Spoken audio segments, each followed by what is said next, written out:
Child of the dawn, listen with the steadiness of a heart that has learned to recognize the voice of both surprise and providence. I am Michael, and I come not only with a trumpet, but with a hand to steady you as the world tilts in a way you did not expect. There is news that arrives wrapped in the ordinary paper of a day and yet carries the weight of destiny. A millionaire, a life that has gathered wealth, influence, and an ending, has named you in their last wish. They have placed your name on a page that turns ownership into responsibility. They are calling you to be the owner of something marked by the letter S, a thing, a stewardship, a trust. Hear this first. This is not mere fantasy or flattery. Whether the claim is literal or symbolic, whether it arrives with lawyers and signatures or as a quiet, miraculous opening, the moment will require both your feet on the ground and your heart open in gratitude. Do not treat this as idle rumor. Prepare your soul and your house. Before your mind races into celebration, breathe and let reality find a place in you. Blessing often knocks disguised as paperwork, contact, or sudden obligation. The first movement is practical. Prepare your documents and your mind. Gather identification, make a list of recent accounts and addresses, and take note of any communications you have had recently that could relate to this person. If a letter or email arrives with the name S and the timestamp of urgency, a date to open, a deadline before 11:59 on September 19th, do not be frantic. Be methodical. Scan it for official markers, names of law firms, notarizations, contact numbers tied to reputable institutions. This is not a task for fevered excitement, but for sober stewardship. Blessing must be baptized in prudence if it is to become lasting. Yet do not let prudence smother wonder. There is a human and spiritual tender in this event. Someone, perhaps quietly and without fanfare, shaped a last wish that points to you. That is not trivial. It means you have been seen by a soul at the ending of their journey. Receive that honor without inflating it into entitlement. Let gratitude be your first response, a prayer of thanks, a quiet breath that says, I am here. Thank you for seeing me. Gratitude will center you in ways that bright-eyed astonishment cannot. It will prepare you to steward what comes without the rod of greed. Be ready for verifications. Money and legacy attract attention, some noble, some doubtful. When a legal notice arrives, respond through proper channels. Do not give personal financial information to callers who demand it before verification. Ask for the law firm's name and hang up if the numbers seem suspicious. Then call the firm directly using a number you find independently. Request certified documents and, if needed, a copy of the will stamped by a court. If you are asked to fly or to sign urgent papers, pause and consult. Real legacies have procedures, scammers have pressure. A wise steward insists on process, not drama. While the lawyers do what lawyers do, take spiritual measures as well. Place a small altar of intention in a corner of your home. A candle, a handwritten line of gratitude, a name written down on a slip of paper, not to conjure, but to consecrate. Ask for clarity. Guide my steps to stewardship, not to vanity. Speak aloud that you will use this gift for repair where needed, for care of those who cannot care for themselves, and for causes that increase human dignity. When blessings root in vows, they feel less like sudden windfalls and more like callings. The promise you make now to steward, to give, to remain humble will be the first safeguard against corruption of heart. You must also prepare practical guardians, trusted counsel, an accountant, and a lawyer who knows estate matters. Choose advisors before you need them. A steward who waits until the pile of responsibility arrives is often overwhelmed. Call one or two people you respect, not yes people, but those who will name truth even if it wounds. Ask them hypotheticals. If a legacy arrived naming me owner of an interest called S, what would you do first? Their answers will sharpen your mind and steady your nerves. If you lack local counsel, ask friends for referrals. Reputation matters more than the quickest promise. Now, prepare your boundaries. Suddenly inheriting or being offered ownership of something large will invite requests, opinions, and pressure from all directions. Decide in advance who you will tell and who you will not. Keep a short list of immediate confidants, people you trust absolutely, and do not expand the circle until the picture is clear. Providences attract parasitic agendas as surely as flowers attract bees. Be careful whom you let near the hive. Saying, "I will consult my advisor first," is a sacred phrase. Use it often. Consider the moral arc of what is offered. Ownership is not merely title, it is responsibility. If the S stands for a company, a fund, a property, a shelter, a scholarship, steward it as if it were a living thing. Name its needs, the people it serves, the risks it holds. If it asks for repair, environmental cleanup, owed wages, restitution, be willing to take the hard steps that honor both legal obligations and moral repair. Wealth that flees from its duty is a curse. Wealth that meets its duty becomes blessing for many. Do not chase what glitters, seek what heals. There will be voices that insist you leap immediately. Sign here, act now. There will be voices that whisper doubt. It's a scam. You're unworthy. Do not let either convert you into a puppet. Center your decisions in the threefold counsel of truth, counsel, and prayer. Truth is the facts you can verify. Counsel is the wise, named voices who have experience in estates and law. Prayer is the quiet center that reminds you you are not the sum of money, but a steward of people and purposes. When these three align, your pathway grows clearer. Prepare your heart for the possibility that the legacy may ask more than you imagine.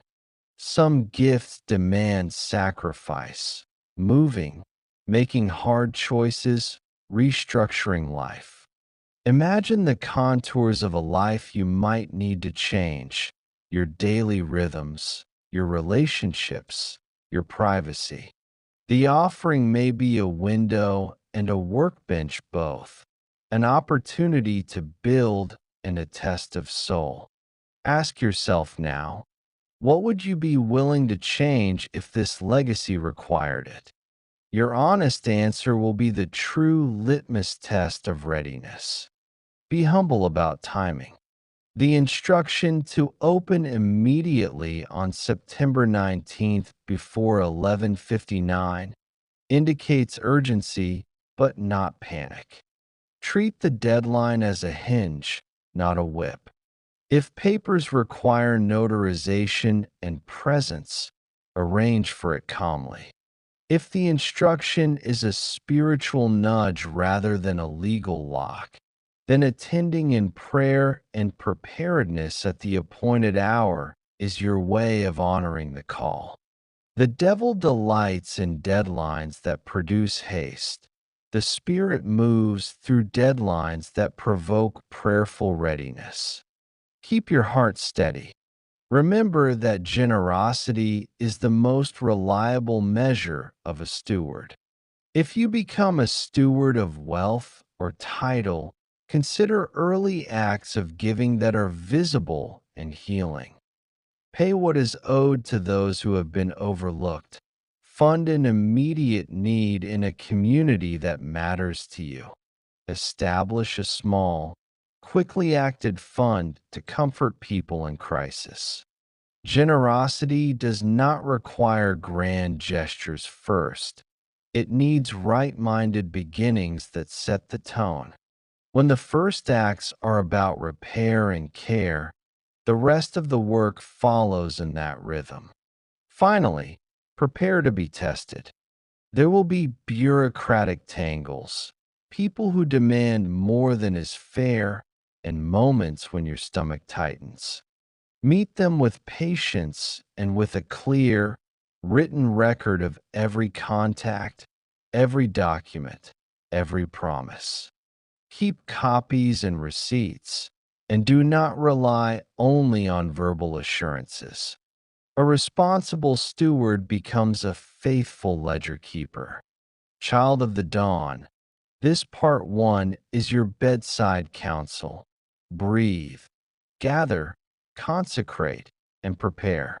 Receive the news with humble gratitude and practical sense.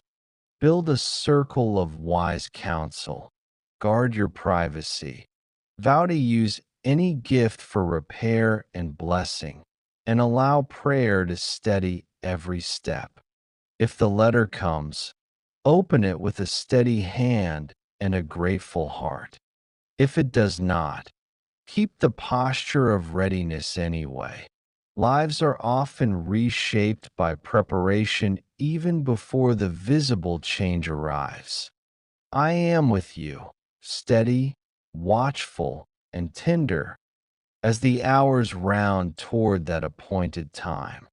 Child of light, let us walk deeper into the unfolding, for what begins as a spark of possibility must now be fanned into a flame of clarity. I am still with you, Michael, the guardian of truth and the defender of hearts, and I will not let confusion or fear devour the blessing that is approaching you. The message of the millionaire's last wish is not simply a matter of wealth or a transfer of material property, but a divine arrangement of timing and preparation. When something is written in the final breath of a soul who has gathered much on this earth, it carries not just their resources, but their essence, their hopes, and sometimes even their regrets. By naming you, they are passing both trust and unfinished work into your care. This is why I say to you, prepare not only your hands, but your heart, not only your mind, but your spirit. The S they have left in your hands is not random. Every symbol has weight. It could be the first letter of a company, a building, an estate, a fund, or even a cause that bore their name. What matters is that you are about to be given stewardship of something that has ripple effects beyond yourself. Ownership is never about possession alone. It is about continuation. When someone departs, the legacy they pass is meant to live on in another, in you. And so, September 19th before 11:59 is not just a human deadline. It is also a spiritual alignment. Heaven often places markers in time as a way of signaling seriousness. Do not delay. Do not ignore. Do not let distraction rob you of destiny. Think about why you were chosen. This is not about luck, nor about favoritism, nor even about what you think you deserve. You were chosen because there is something in your nature that matches the unfinished business of the departed soul. Perhaps they saw in you a reflection of themselves, a kindness they admired, a resilience they wished they had, or a purity of intention that gave them peace. To be named in a will is to be remembered, and to be remembered is to be honored. Do not underestimate the weight of that remembrance. In this world, many die leaving their wealth to institutions, strangers, or relatives they barely knew.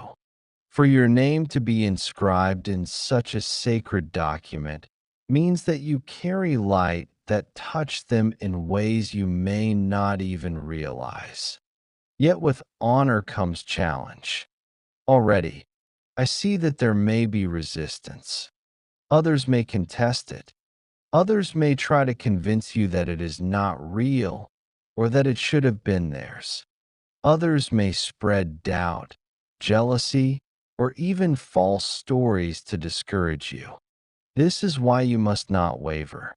You must stand firm and remember, what has been divinely aligned cannot be erased by envy or opposition. Yes, there may be legal wranglings. Yes, there may be delays. Yes, there may be voices of discouragement. But the one thing that matters is your steadfast heart. Stand, child, and let the storm circle around you while you keep your focus on the truth. I tell you also this: wealth without wisdom destroys, but wealth with purpose multiplies into generations. This is why I press you to pray, to write down your intentions, to be very clear in your heart about what you will do if this legacy becomes yours. Do not think first of indulgence, but of stability. Do not think first of consumption, but of creation. If you are to become an owner, a steward of S, then you must envision the long path. What will this property, this wealth, this trust, or this gift look like in 5 years, in 10 years, in 20 years? Imagine it flourishing because you used it wisely. Imagine lives touched because you resisted greed. Imagine your own heart lighter because you handled wealth with reverence, not with reckless abandon. Now, I must also warn you, time is not merely ticking in numbers, it is also ticking in spirit. There is a spiritual warfare around you. Distraction, confusion, fear, and self-doubt are weapons that will attempt to rob you of your clarity in these days before September 19th. Some of you will be tempted to ignore the nudges, to dismiss this as coincidence, to shrug it off and think, this is too big for me. It cannot be real. That is precisely the lie that the enemy plants, because the enemy knows that if you accept the blessing, you will use it to shine light in dark places. Guard your mind. Repeat words of strength. Say, I am chosen. I am ready. I will not miss this. There is also a sacred test in timing. You have been told to act before 11:59. Do not procrastinate. Do not say, tomorrow. Heaven honors swift obedience. When you receive the call, the document, or the moment of decision, act quickly but wisely. Remember the balance, urgency with prudence. Heaven does not want you reckless, but it does want you attentive. Doors that open are not always open forever. Opportunities that are ignored can sometimes seal shut. This is why I sound the trumpet so loudly in your ears. Be alert, be awake, be prepared. And hear this.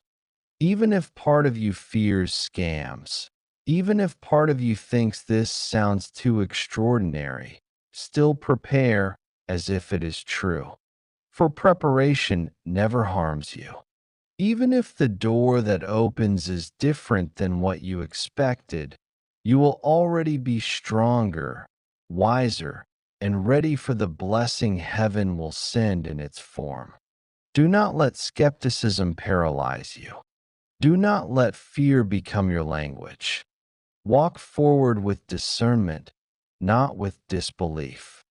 Child, the legacy being placed into your hands is not just about financial transformation. It is about identity transformation. You will not simply become the owner of S. You will become the steward of a destiny that someone else began. And by honoring it, you step into a larger version of yourself, one who is not afraid to lead, not afraid to give, not afraid to rise. September 19th is not just a date on the calendar, it is a threshold. And when you cross it, you will never be the same. I am Michael, and I whisper this truth. You are stronger than your fear, wiser than your doubt, and more chosen than you realize. Stand tall, be ready, and when the hour comes, open the gift with courage. What waits on the other side is not just wealth, it is a new chapter of your life. Child of the dawn, now at the closing of this sacred unfolding, I place my hands over the map of your life and speak the long, steady counsel that will carry you from the first startled breath of news into the seasons that follow. You have been invited, tested, and prepared. You have been asked to ready documents and heart, to gather counsel, and to vow humility. Here, in this final part, I seal that preparation with practical pathways, moral clarity, and a benediction for the work of stewardship ahead. Listen as if each sentence is a small lamp placed along the road. They will not do your walking for you, but they will keep you from losing your way. First, accept that this is a ministry as much as a change in status. To be named in someone's last wish is to be entrusted. Whether the gift is large or modest, whether S is a company, a scholarship fund, a property, or a cause, it is a trust that will ask you to serve before it invites you to enjoy. Rehearse the posture of a steward rather than an owner. A steward asks, "What does this need?" before asking, "What can I have?" When you begin with that question, you align your heart with the intention that made the bequest possible in the first place. The person who named you did so because they saw in you not only capacity to receive, but capacity to care. Second, build a small, immediate governance plan. It need not be elaborate, but it must be clear. Within the first week of acceptance, assemble a short list of priorities: legal verification, immediate liabilities or urgent repairs, short-term cash flow needs, and a plan for communications. Assign one trusted advisor to each area: a lawyer for verification, an accountant for finances, an operations person for any physical property. Make the plan visible and short, a single page with the name of the task, who is responsible, and the target date. Visibility prevents paralysis. It converts the abstract weight of responsibility into concrete steps that human hands can manage. Third, honor the human ledger.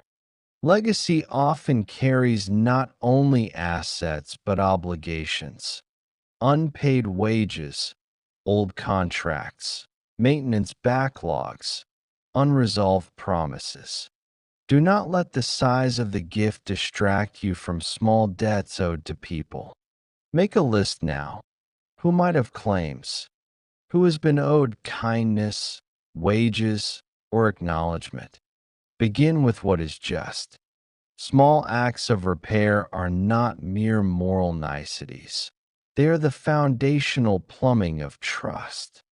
Pay what is owed, speak names aloud if necessary, and bring closure where you can. This begins the moral accounting that will make larger generosity sustainable. Fourth, practice transparent humility in communication. You will be approached by family, by strangers, by self-appointed advocates. Create a clear communications protocol early. Who speaks for you? What will be shared publicly? What will remain private? And how requests are processed. A short, clear statement, drafted by your counsel, will reduce rumor and protect the people involved. When you speak publicly, speak in the language of stewardship.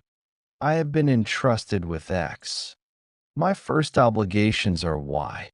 We are committed to transparency and to supporting those affected. This voice disarms suspicion and invites partnership. Fifth, choose a giving framework before you spend a cent on luxury. Decide what percentage of any liquid resources will be reserved for immediate repair, for long-term endowment, for operational needs, and for discretionary generosity. Even very modest percentages create moral momentum and protect both you and the legacy from impulsive choices. Establish an emergency fund, a repair fund, and a grant or gift fund. Put accountants and fiduciaries in place to manage these buckets. The discipline of structure protects generosity from becoming chaos. Sixth, make restitution a guiding principle. If part of the legacy's history includes harm, unpaid wages, pollutions, or exploitative practices, meet that history with repair before celebration. The generosity of a steward begins in righting wrongs.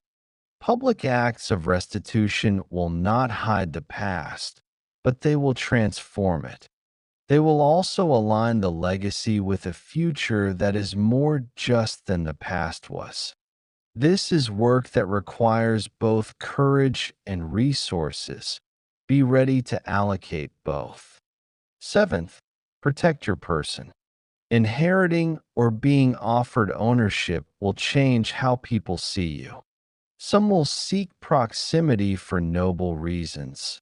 Some will seek it for gain. Create personal boundaries, a short list of confidants, times you are unavailable, and a safe process for vetting requests. Do not be afraid to say no when necessary. Saying no to every ask is not stinginess. It is a preservation of the capacity to say yes to what truly matters. Eighth, cultivate humility in wealth. Money and title are powerful teachers. If you find yourself changing in ways you do not like, hardening, flaunting, shrinking away from old friends, return immediately to practices that ground you. Prayer, accounts with close friends, service days where you work on the ground in the communities you intend to bless. Let these practices be non-negotiable. They are the brakes and the ballast that keep spirit and resources aligned. Ninth, Invest in legacy thinking, not immediate spectacle. The temptation will arrive to use the windfall as proof of success in the external sense. Resist that rush. Think in generations. What structures will make this contribution durable? What governance will ensure it serves beyond a single leader's will? Seek advice from those who have stewarded well. Community foundations, trustees of charitable funds, experienced nonprofit leaders. Their patience is the school of long-term impact. 10th, set aside time for personal formation. The responsibilities you now carry will require deeper reserves of patience, discernment, and empathy. Spend time, weekly if possible, in practices that expand your capacity to hold complexity, solitude, reading on ethics and leadership, time with mentors, spiritual direction. This inward investment will pay returns in the clarity of your choices and the steadiness of your character. 11th, measure impact not only in numbers, but in human stories. Build simple evaluation practices that help you know whether resources are actually helping people. Collect stories, but also ask practical questions. Are lives improving? Are systems changing? Are debts being addressed? Are those formerly harmed experiencing repair? Metrics will keep you honest. Stories will keep you human. Both matter. 12th, prepare for conflict and plan for mediation. You will meet disputes. Families fight over legacies. Partners disagree on vision. Put a conflict resolution plan in place now. An agreed upon mediator, a transparent process, and an intention to prioritize repair over victory. A steward who insists on being right at all costs loses what matters most. 13th, build a culture of shared leadership. Do not be the only voice. Gather a council that reflects diverse perspectives: legal, financial, community, ethical, and give them real responsibility. Shared leadership prevents the consolidation of power and invites the wisdom of many into decisions that will affect many. Rotate responsibilities so that the stewardship becomes communal rather than solitary. 14th, remember to celebrate with restraint and gratitude. As you do the hard work, carve moments to give thanks, small rituals, communal meals, acknowledgments to those who assisted. Celebrations are not extravagances when they are acts of communal gratitude and when they honor the real beneficiaries of the legacy. Let gratitude be visible. Share news of grants made, of repairs done, of people supported. Let these be the celebrations the community remembers. 15th, keep the departed's intent before you. If you can, study the life and values of the one who named you. Read their letters. Talk to those who love them. Seek to understand their deepest longings. Align your stewardship with that intent, while also being honest about what the present requires. Honoring the departed is not slavish obedience. It is seeking continuity between their hope and the world you are now charged to shape. 16th, do not hurry alone. Build a pace that allows for counsel, for legal clarity, and for spiritual discernment. Rapid decisions can be necessary in immediate crises, but long-term structures require deliberation. Pace decisions according to their horizon, urgent ones within days, structural ones within months, legacy defining ones within years. This gentle timing will anchor your choices in prudence rather than panic.